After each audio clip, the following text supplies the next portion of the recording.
Look at this question here, this question is based on the type of function, ये function के type पे based है question. अब function पे आ गए हम लोग।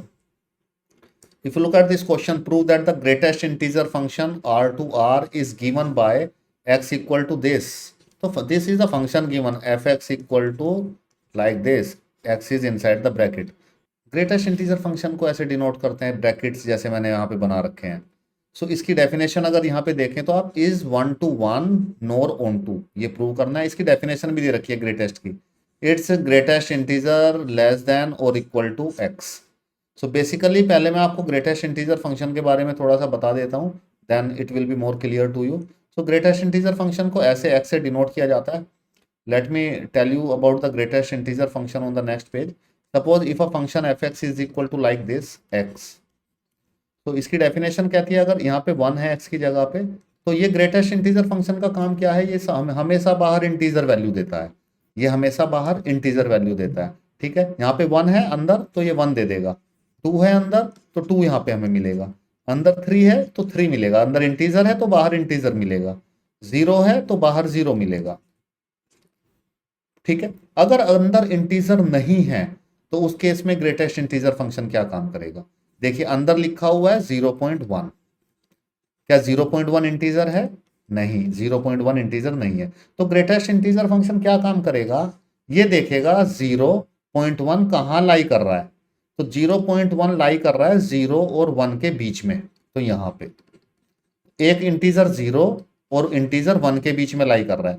तो ग्रेटेस्ट इंटीजर फंक्शन कैसे काम करता है, ये हमेशा वैल्यू देता है छोटा इंटीजर, जो नंबर इसके अंदर लिखा है उससे छोटा इंटीजर। तो 0.1 से छोटा इंटीजर क्या है, 0। ठीक है, एक एग्जांपल और देता हूं शायद उससे आपको समझ में आ जाए। जैसे 1.4 लिखा है, तो 1.4 इंटीजर दो इंटीजर्स के बीच में लाई करता है, एक 1 के और एक 2 के। तो ग्रेटेस्ट इंटीजर फंक्शन का काम क्या है, ये क्या करता है, ये छोटा इंटीजर लेता है। इसकी डेफिनेशन अगर आप देखेंगे तो यहाँ पे लिखा है, देखो, लेस देन और इक्वल टू एक्स, एक्स के इक्वल ले लेता है। कब? जब अगर अंदर इंटीजर है तो एक्स के इक्वल ले लेता है, और अगर अंदर इंटीजर नहीं है तो क्या करता है, छोटा इंटीजर ले लेता है। तो 1.4 से छोटा इंटीजर 1। ठीक है, जैसे 2.6 है तो 2.6 से छोटा इंटीजर 2। अब देखो यहाँ पे देख, ध्यान से बताना, इसका -0.3 है, इसमें क्या आएगा, -0.3 किसके बीच में लाई करता है, क्या आएगा, 0। नहीं, 0 नहीं आएगा, 0 गलत हो जाएगा। देखिए 0 और यहाँ पे -1, तो -0.3 किसके बीच में लाई करता है, यहाँ पे लाई करेगा -0.3। इसका छोटा इंटीजर कौन सा है, 0 बड़ा इंटीजर है इससे, और छोटा इंटीजर इससे -1 है। तो answer in this case is -1। I hope this greatest integer function is little bit clear to you. Now come back to the question. So this thing you do not need to write in the explanation. आपको ये चीजें explanation में नहीं लिखनी है, ये मैंने आपको ग्रेटेस्ट इंटीजर फंक्शन समझाया है क्वेश्चन में। और जब आप क्वेश्चन को सोल्व करेंगे तो you do not need to explain this greatest integer function. To understand the question I have explain this thing to you, right. Now look at the question here, f x equal to x. तो check करते हैं क्या ये function हमें prove करना है, ना तो 1 to 1 है ना ऑन टू है। तो 1 to 1 हम लोग बेसिकली डिटेल में तो हम लोग डिस्कस कर चुके हैं पहले कि 1 to 1 फंक्शन को प्रूव कैसे करते हैं। एक बार मैं फिर बता देता हूं। तो इसको हम लोग प्रूव करते हैं, fx1 को fx2 लेट करते हैं। ठीक है, अब fx1 कितना आएगा, इससे देखिए यहाँ से, अगर x को x1 से रिप्लेस कर दें तो यहाँ पे x1 से रिप्लेस, तो ये आएगा x1 का मॉडुलस। ठीक है, fx2, इस x को अगर यहाँ पे फंक्शन में x2 से रिप्लेस कर दें तो ये आएगा x2 का मोड। अब चेक करना है क्या इक्वल है। अब देखो अगर मैं यहाँ पे ले लूँ 1.3 इसमें ब्रैकेट्स में, और या ले लूँ 1.4, तो ये दोनों चीजें इक्वल आएंगी। क्या ये अंदर वाले x1 x2 इक्वल हैं? इक्वल तो ये आएंगे, दोनों इक्वल टू 1 आएंगे। क्या x1 x2 के इक्वल है? No, x1 is not equal to x2। तो यही कंडीशन होती है 1 to 1 प्रूव करने के लिए। fx1 को fx2 लेना है और चेक करना है x1 x2 के इक्वल आ रहा है क्या। अगर नहीं आ रहा है तो 1 to 1, so therefore it is not 1 to 1, तो ये 1 to 1 नहीं है। और अगर आ रहा है तो ये 1 to 1 होता।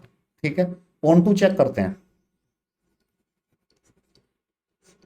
ऑन टू चेक करते हैं इस क्वेश्चन के लिए, राइट।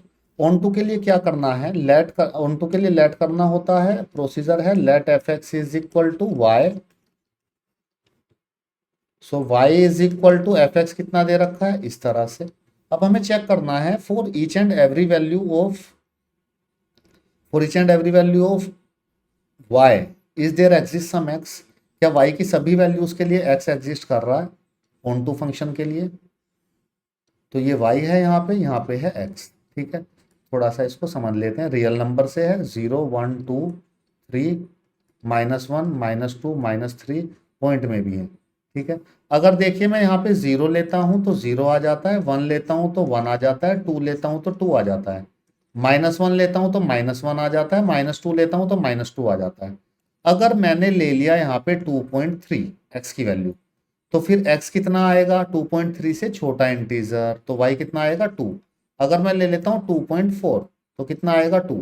ठीक है, और अगर मैं लेता हूँ 3 तो कितना आएगा, मान लीजिए 3 आएगा। राइट, 3 मैंने यहाँ पे लिख लिया। अब आप देखिए ये रियल नंबर्स की बात कर रहे हैं, y क्या है, रियल नंबर्स हैं। रियल नंबर क्या है, 2.1 भी हो सकता है, 2.2 भी हो सकता है, 2.3 भी हो सकता है, 2.4 भी हो सकता है। तो ये जो पॉइंट वाले नंबर हैं आप चेक करके मुझे देख के बताइए कि इसकी क्या कोई इमेज बन गई है, प्री इमेज, एक्स से कोई रिलेशन कभी आएगा। वाई कभी भी डेसिमल में नहीं आएगा। क्यों, क्योंकि वो तो ग्रेटर इंटीजर फंक्शन है, वो तो इंटीजर ही देगा हमेशा, वाई तो हमेशा इंटीजर ही होगा। तो जो नॉन इंटीजर वैल्यू होंगी उनकी कोई भी प्री इमेज नहीं होगी, उनके लिए कोई भी एक्स नहीं होगा। So therefore non integral values, जो नॉन इंटीजर्स वैल्यू हैं, so this thing we need to write in the statement for non integral values of y x is not defined, x is not defined. अगर x defined नहीं है किसी भी value के लिए y की, तो ऐसा फंक्शन नॉट ऑन टू होता है। So therefore it is not onto. तो ये फंक्शन ऑन टू नहीं रहा। क्यों, क्योंकि जो x की जो y की जो वैल्यूज हैं नॉन इंटीजर्स वैल्यूज हैं, जब y इंटीजर नहीं है, जैसे 2.1 है, 2.2 है, तो उन वैल्यूज के लिए x है ही नहीं।